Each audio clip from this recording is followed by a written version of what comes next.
नमस्ते study buddies, welcome you all to पढ़ाई की टंकी।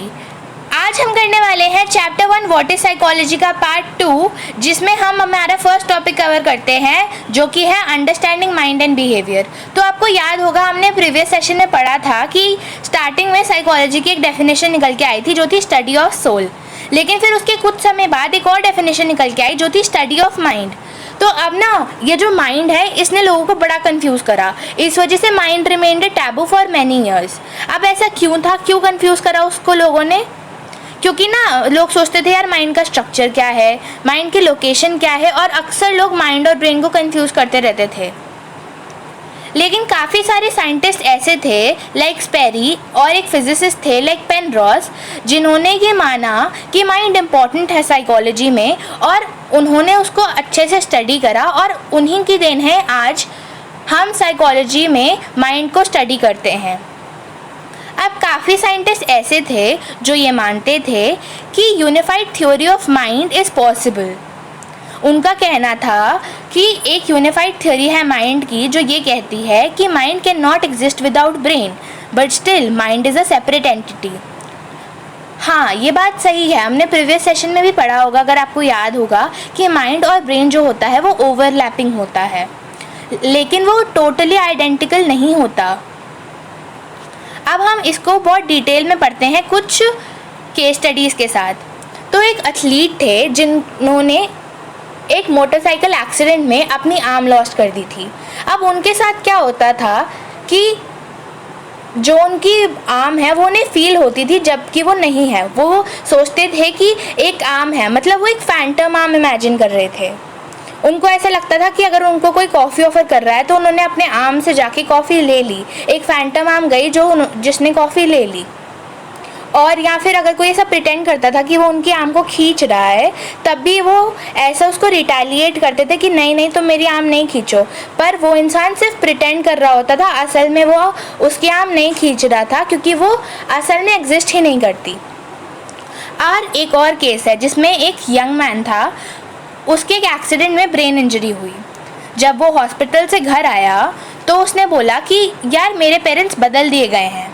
और हाँ, असल में उसके पेरेंट्स बदल दिए गए थे, वो हर एक केस में इम्पोस्टर्स थे, यानी कि डुप्लीकेट्स थे। तो इससे क्या पता चलता है कि हालांकि उस इंसान के दिमाग में चोट लगी थी, उसके काफ़ी ज़्यादा पार्ट्स जो थे ब्रेन के डैमेज हो चुके थे, लेकिन तब भी उसका जो माइंड था वो इंटैक्ट था। उसमें ये मेमोरीज सेव्ड थी कि अगर ये मेरे जो पेरेंट्स हैं वो ऐसे दिखते हैं, उनका नेचर ऐसा है, तो इस कारण वो पहचान गया कि ये मेरे पेरेंट्स नहीं हैं, ये बदल दिए गए हैं। और अब हम पढ़ेंगे हमारा तीसरा केस, जहाँ पर कुछ पेशेंट्स के ऑसिपिटल लॉब्स निकाल दिए गए थे जो कि रिस्पॉन्सिबल होते हैं विजन के लिए। लेकिन हमें ये देखा गया कि जो पेशेंट्स थे वो सही से किसी ऑब्जेक्ट की लोकेशन और कॉन्फ़िगरेशन बता रहे थे उसके विजुअल क्यूज़ मिलने के बाद। फॉर एग्ज़ाम्पल, किसी ने आपको किसी चीज़ के बारे में विजुअल क्यूज़ दिए, फॉर एग्ज़ाम्पल इसका कलर कैसा है, ये कैसा दिखता है, इसकी शेप क्या है, और आपने उस चीज़ को इमेजिन कर लिया अपने ब्रेन में, और आपको आपके दिमाग में ये चीज़ इंटैक्ट है कि वो कहाँ रखी रहती है, आपके घर में या फिर कहीं भी जिस जगह से आप नोन टू हैं।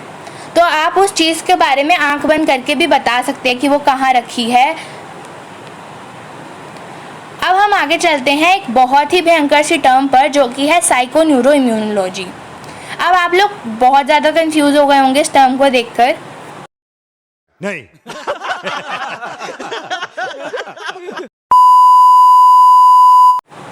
लेकिन ये टर्म कुछ भी नहीं है। ये टर्म सिर्फ 3 वर्ड से मिलकर बनी है जो कि है साइकोलॉजी, न्यूरोलॉजी और इम्यूनिटी।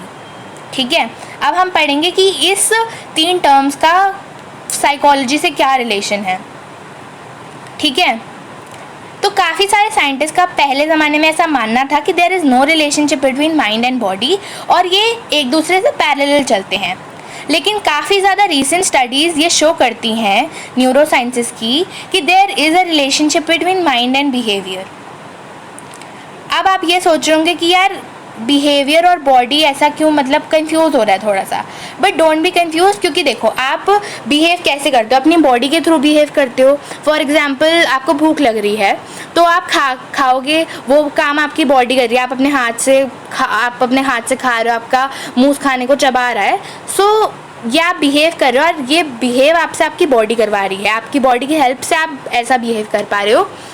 तो बेसिकली इसमें ये कहना चाहता है that there is a relationship between mind and bodies. ऐसी बहुत सारी रिसर्चेस हैं जो सामने निकल के आई हैं।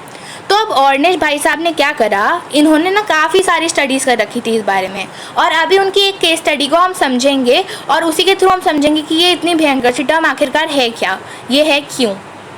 तो ऑर्नेज भाई साहब के पास एक पेशेंट आई जिनके आर्टरीज में थी ब्लॉकेज।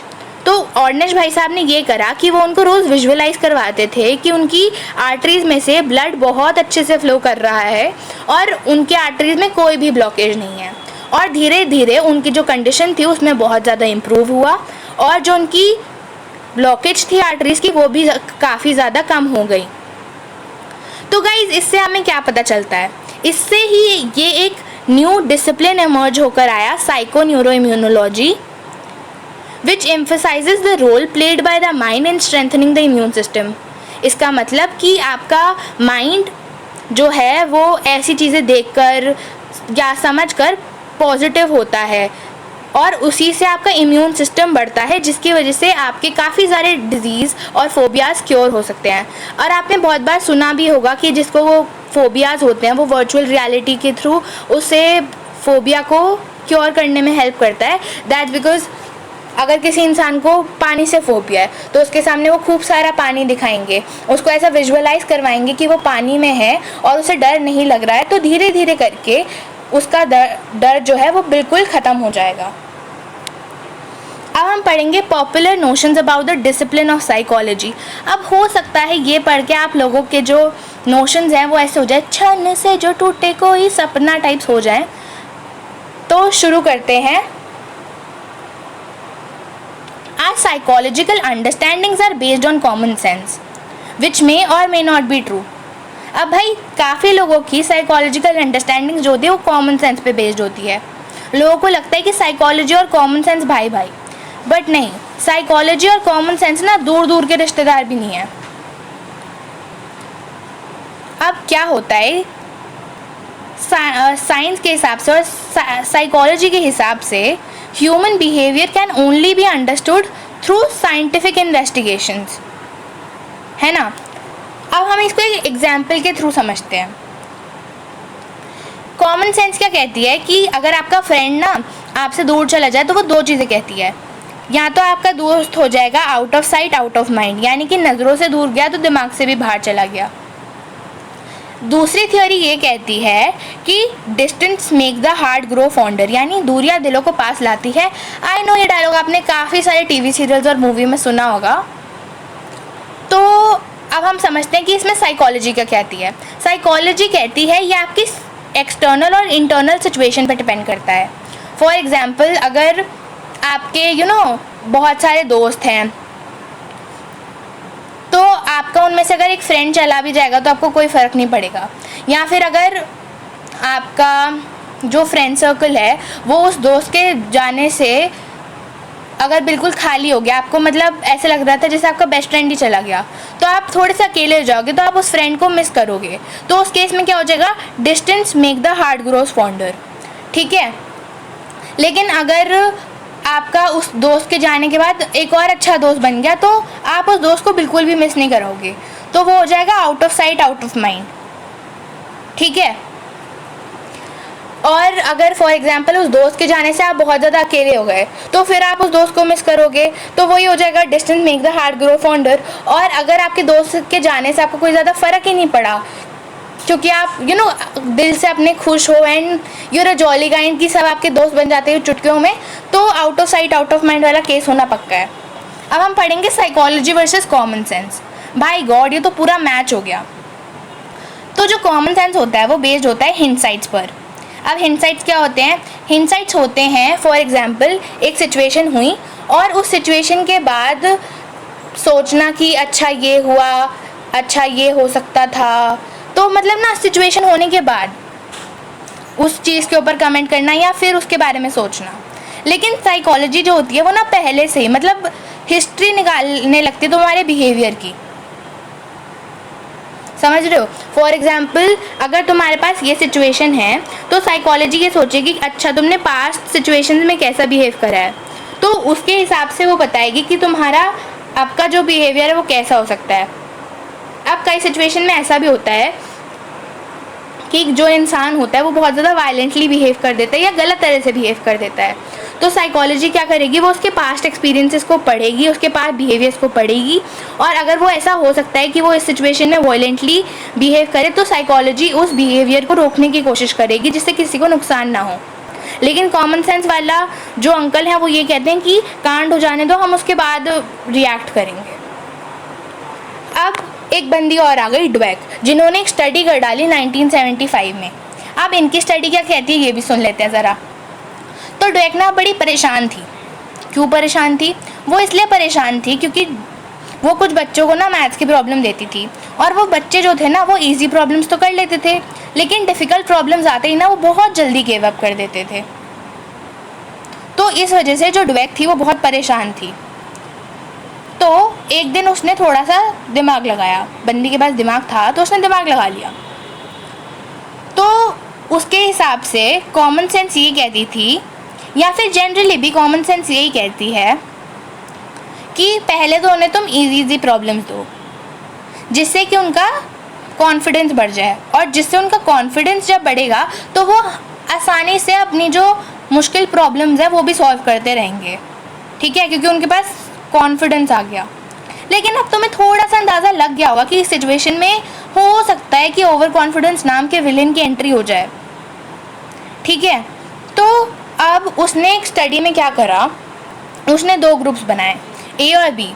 उसने एक ग्रुप को बहुत इजी प्रॉब्लम्स दी, ठीक है, काफ़ी दिनों तक, और बी ग्रुप को इजी और डिफ़िकल्ट दोनों तरह के क्वेश्चंस दिए काफ़ी दिनों तक। और फिर काफ़ी दिनों के बाद उसने दोनों ग्रुप्स को एक साथ लाया, उन दोनों को इजी और डिफ़िकल्ट प्रॉब्लम्स दी एकदम सेम टू सेम सबको, ठीक है।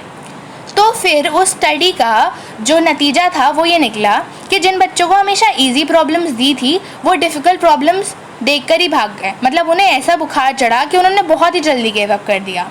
लेकिन जो बच्चे थे जिनको इजी और डिफ़िकल्ट प्रॉब्लम दोनों पता थी, उन्होंने डिफ़िकल्ट प्रॉब्लम्स देख के बहुत जल्दी हार नहीं मानी, और उन्होंने अपने पुरानी गलतियों से सीखा, उसे वहाँ पर इम्प्लाई करा, और उनका जो रिज़ल्ट था वो काफ़ी बेटर था कंपेयर टू दोज जिनको हमेशा इजी प्रॉब्लम्स दी गई थी। तो इस केस में what the actual psychology says, those who had succeeded because they were always given easy problems gave up much shortly when they faced failure than those who were taught both failure and success। समझ गए? अब हम चलते हैं evolution of psychology पर। अब भाई हो सकता है कि काफ़ी बच्चों को ना बुखार चढ़ गया और सोच कर अरे यार इसमें तो पक्का हिस्ट्री पढ़ाओगे बोरिंग सी। अरे चिल मारो यार, when I am here there is nothing that can be boring. Psychology in its earlier days grew out of ancient philosophy concerned with the questions of psychological significance। अब psychology कहाँ से शुरू हुई? Psychology शुरू हुई उन क्वेश्चंस से जो कि एंशिएंट फिलोसफी के थे, जिन पे काफ़ी ज़्यादा साइकोलॉजिकल सिग्निफिकेंस थी। अब साइकोलॉजिस्ट जो थे वुंड्स के टाइम के, वुंड कौन था याद है ना, William wound, father of psychology, जिसने फर्स्ट लैब इस्टेब्लिश करी थी साइकोलॉजी की लाइप्जिग में, राइट। तो उसने एक मेथड दिया, इंट्रोस्पेक्शन का मेथड, और जो इंट्रोस्पेक्शन करते थे उनको बोला गया स्ट्रक्चरलिस्ट। अब इंट्रोस्पेक्शन में क्या था कि वो एक बंदे से पूछेंगे उसके बिहेवियर के बारे में, भाई अगर तुम्हारे सामने ये सिचुएशन हुई तो तुम क्या बिहेव करोगे, या जब पास्ट में तुम्हारे पास ये सिचुएशन थी तो तुमने कैसा बिहेव करा। तो काफ़ी साइकोलॉजिस्ट को ना ये मेथड ना समझ में नहीं आया। उनको लगता था कि यार उस बंदे पे हम ट्रस्ट कैसे कर सकते हैं, वो तो झूठ भी बोल सकता है, सच भी बोल सकता है। सही बात है भाई, क्योंकि अगर उसके मन में बायस आ गया तो वो झूठ भी बोल सकता है, या उसको लगा कि इस सिचुएशन में मैं गलत एक्ट करूँगा तो उसने झूठ बोल दिया होगा। तो ऐसे हम किसी को ट्रस्ट नहीं कर सकते। तो अब उसी के रिटालिएशन में एक और भाई साहब आ गए, विलियम जेम नाम के, जो कि थे एक अमेरिकन साइकोलॉजिस्ट। तो इन्होंने कहा कि instead of studying the structure of human mind, we should focus on the functions of human mind। मतलब कि उनका कहना ये था कि माइंड के स्ट्रक्चर को मत पढ़ो, उसके फंक्शन को पढ़ो, बिहेवियर को पढ़ो, बिहेवियर के फंक्शन को पढ़ो, और बिहेवियर कैसे हेल्प करता है पीपल को to deal with the environment. For example functionalist ये कहते थे कि बिहेवियर कैसे लोगों को हेल्प करता है कि वो अपनी नीड्स को पूरा करे या फिर वो कैसे एनवायरनमेंट से डील करे। और उनका ये मानना था कि interacting with the environment forms the core of psychology. और अगर हम देखें तो ये काफ़ी हद तक सही भी है, क्योंकि हमने प्रीवियस सेशन में पढ़ा था कि माइंड भी ऐसे ही तो इवॉल्व होता है, by interacting with the environment. तो अब हमें और कुछ साइकोलॉजिकल स्टडीज़ पढ़नी पड़ेंगी जो कि उस टाइम पे निकली। तो एक निकली गेस्टाल्ट साइकोलॉजी।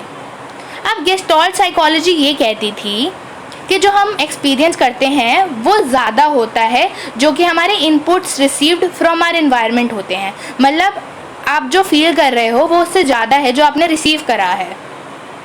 ठीक है, for example light from a series of flashing bulbs fall on a retina, we experience the movement of light.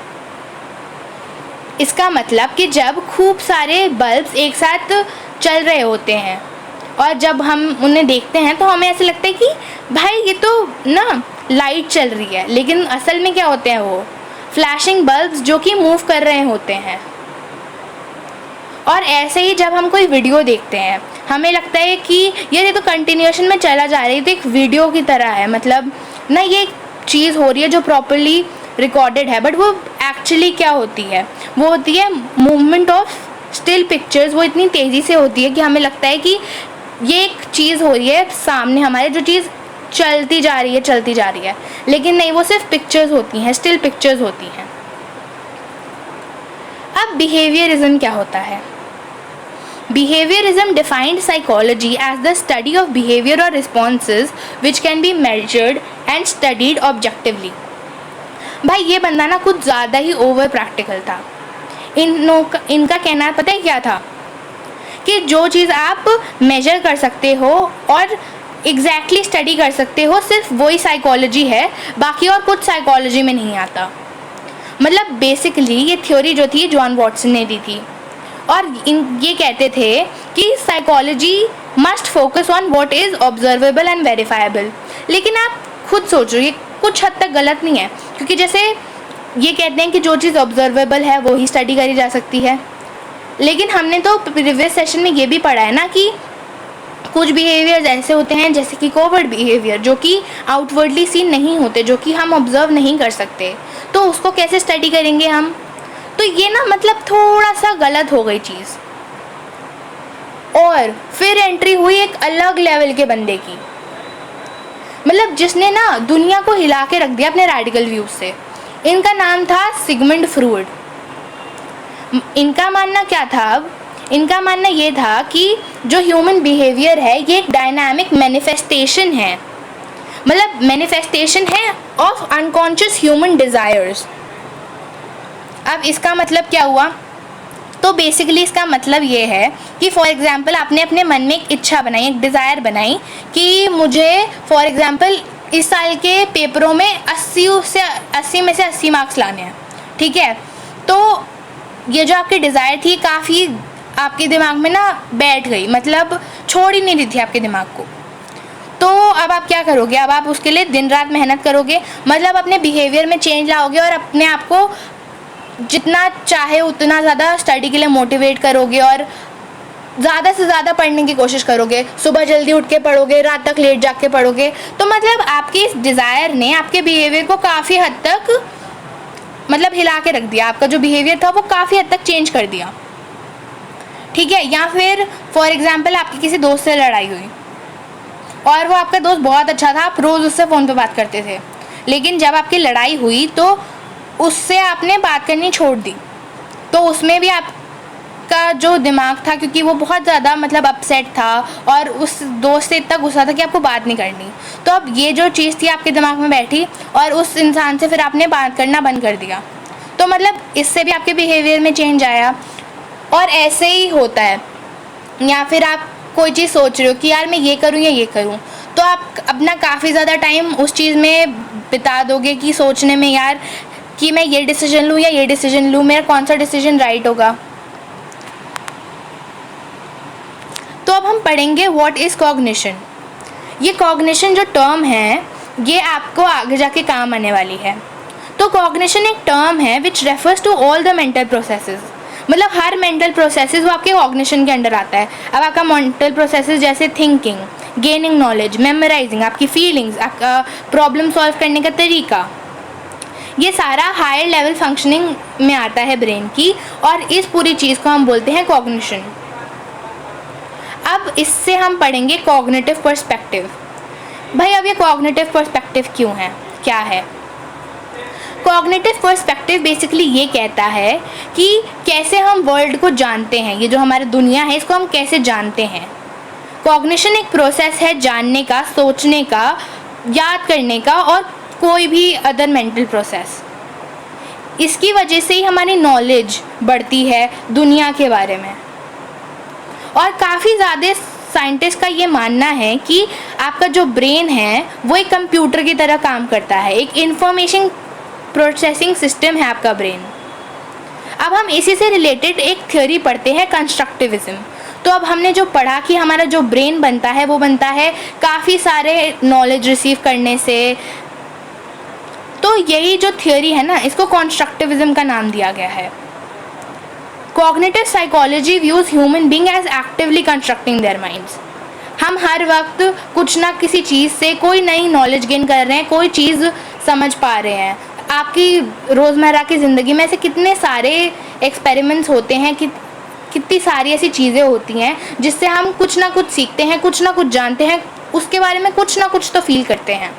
तो मतलब हम हर समय अपने ब्रेन को एक्टिवली कंस्ट्रक्ट कर रहे हैं, हर एक छोटी चीज़ से, हर एक बड़ी चीज़ से। तो ये थ्योरी है कंस्ट्रक्टिविज्म की और ये दी गई है पायजेट के द्वारा।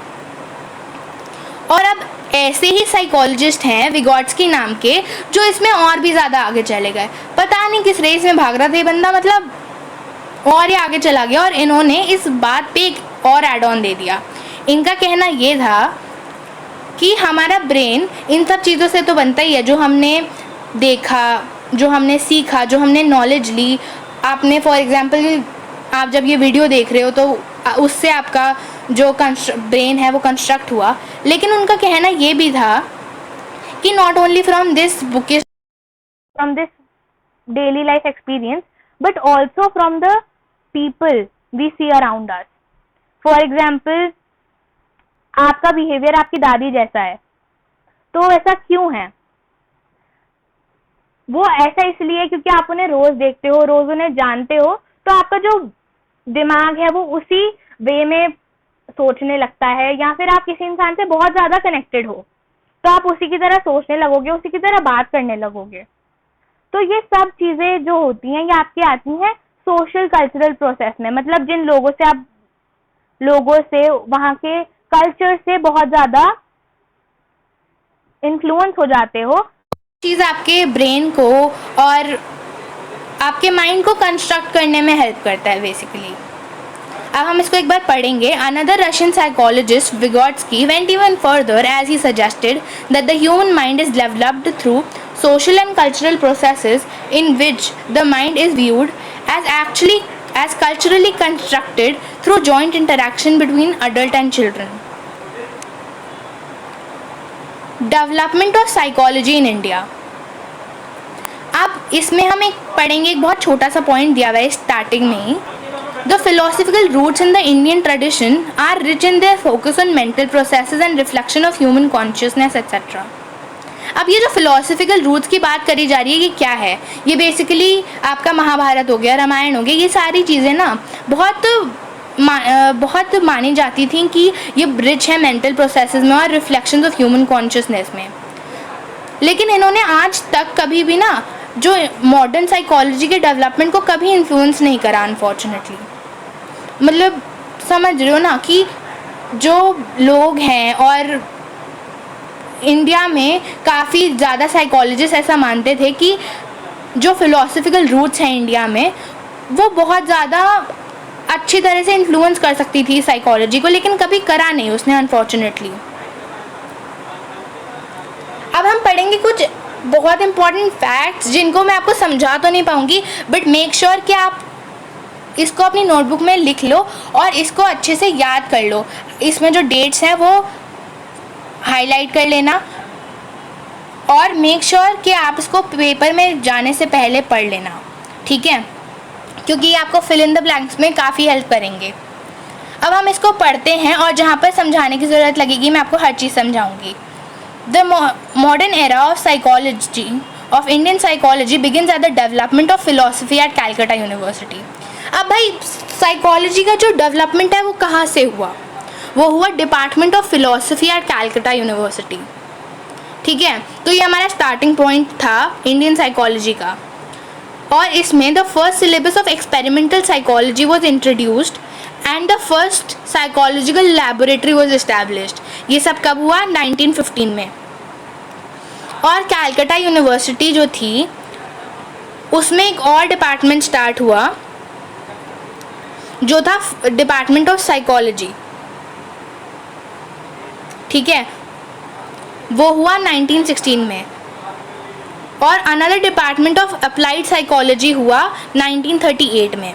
तो अब आप देखो 1915 में हमारा पहला सिलेबस इंट्रोड्यूस हुआ ऑफ एक्सपेरिमेंटल साइकोलॉजी और फर्स्ट साइकोलॉजिकल लैबोरेटरी इस्टेब्लिश हुई।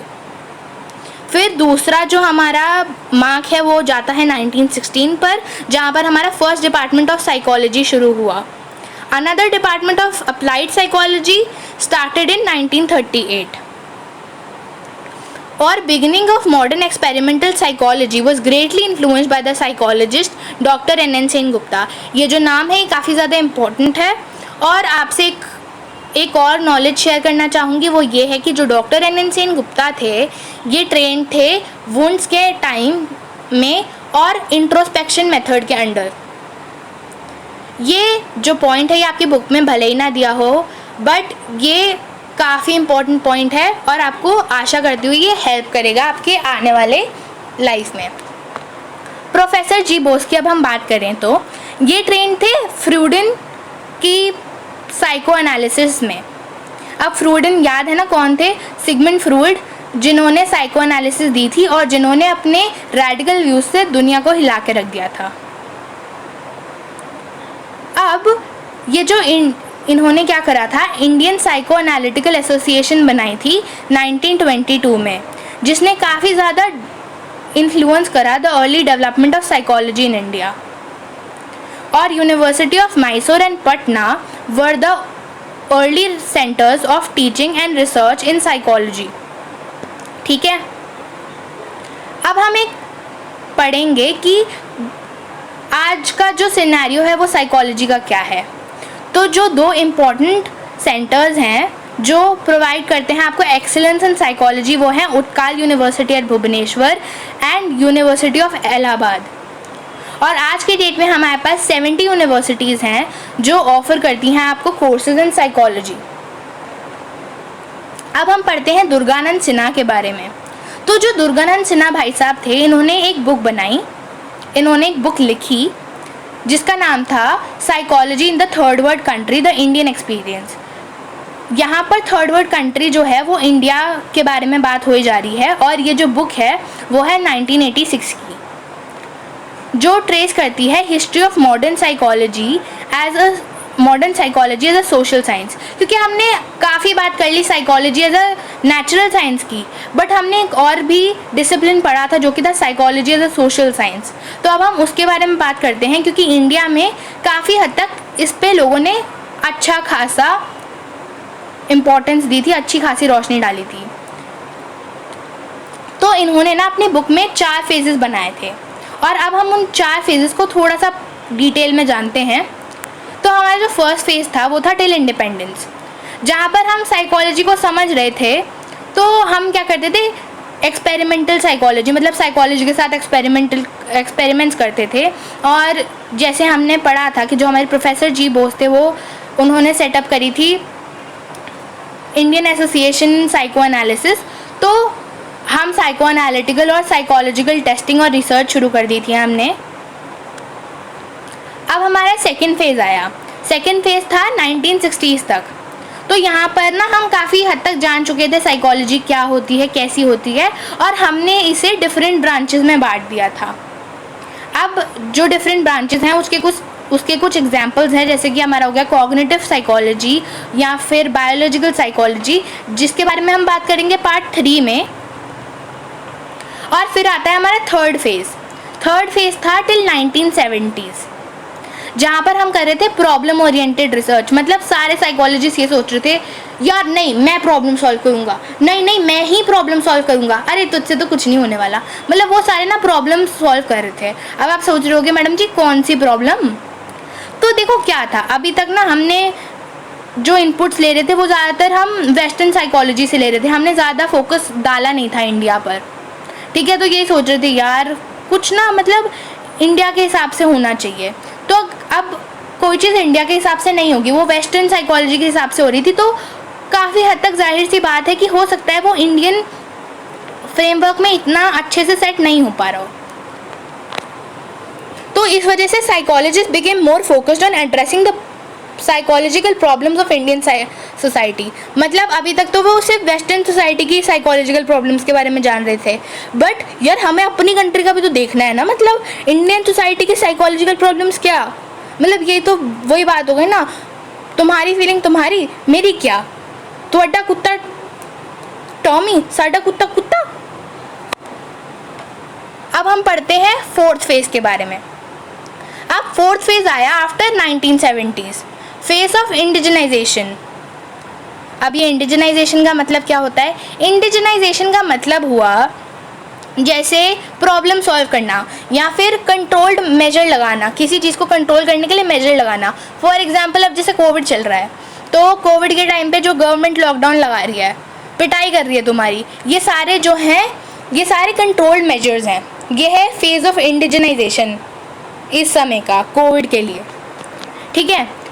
हमने क्या करा, अब हमने वेस्टर्न फ्रेमवर्क को टोटली रिजेक्ट कर दिया, क्योंकि इंडियन साइकोलॉजिस्ट को ये बात समझ में आ गई कि भाई हमें अपने इंडिया के हिसाब से एक अलग फ्रेमवर्क इस्टेब्लिश करना पड़ेगा जो कि सोशली रिलेवेंट होगा, जो कि इंडिया की अंडरस्टैंडिंग पे बेस्ड होगा, इंडियन के साइकोलॉजिस्ट पे बेस्ड होगा, इंडियन का जो साइकोलॉजिकल सिस्टम है या फिर इंडिया की जो सोच है उसके हिसाब से बेस्ड होगा। Besides rejecting the Western framework, Indian psychologists stressed the need for developing an understanding based on the framework which was culturally and socially relevant. चलो जी, इसी के साथ आते हैं हम हमारे सेशन के एंड पर। और गाइज आपसे ना दिल से रिक्वेस्ट है कि वीडियो को लाइक कर देना अगर पसंद आई हो तो, और कमेंट कर देना। आप कमेंट बॉक्स में हर वो चीज़ लिख सकते हो, फॉर एग्जांपल कि मुझे कैसे वीडियोस बनाने चाहिए, कुछ चेंजेस मैं कर सकती हूँ या फिर एनीथिंग ऑफ दैट सॉर्ट। और हाँ, चैनल को सब्सक्राइब करना मत भूलना। Thanks for watching, bye bye.